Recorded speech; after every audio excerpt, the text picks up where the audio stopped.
బోట్లు ఢీకొట్టిన ఘటనపై విచారణ, కుట్రకోణం వెలికి తీస్తామన్న నిమ్మల. ఏపీలో వరద నష్టంపై నేటి నుంచి అంచనా, 2.30 లక్షల నివాసాల్లో అధికారుల సర్వే.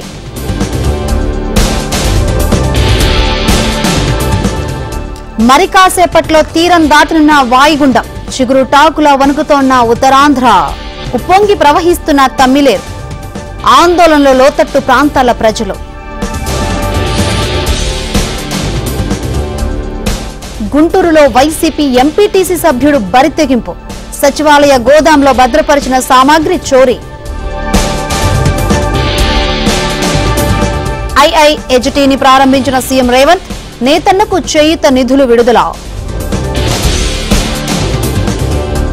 ఎమ్మెల్యేల అనర్హతపై హైకోర్టు సంచలన తీర్పు, 4 వారాల్లో నిర్ణయం తీసుకోవాలని స్పీకర్ కార్యాలయానికి ఆదేశం.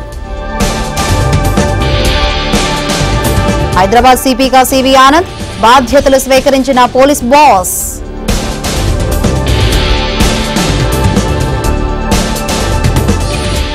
సంగారెడ్డి పిఎస్ లో బర్త్డే వేడుకల వివాదం, ఎస్ఏ లక్ష్మణ్ పై బదిలీ వేటు.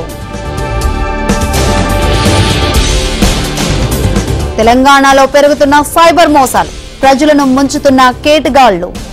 జమ్మూ కశ్మీర్లోని రాజౌరిలో ఎన్కౌంటర్, 2 ఉగ్రవాదులు హతం.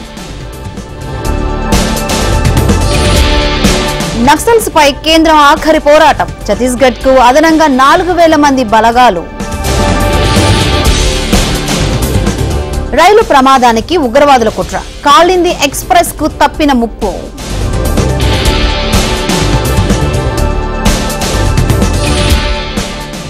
భారత్ లో మంకీ పాక్స్ కేసు కలకలం, ఐసోలేషన్ లో యువకుడు చికిత్స.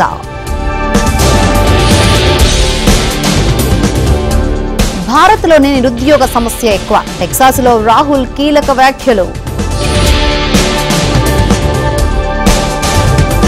అమెరికాలో నాటు నాటు సాంగ్ క్రేజ్, భారత మూలాలున్న ఓటర్లను ఆకర్షించే ప్లాన్.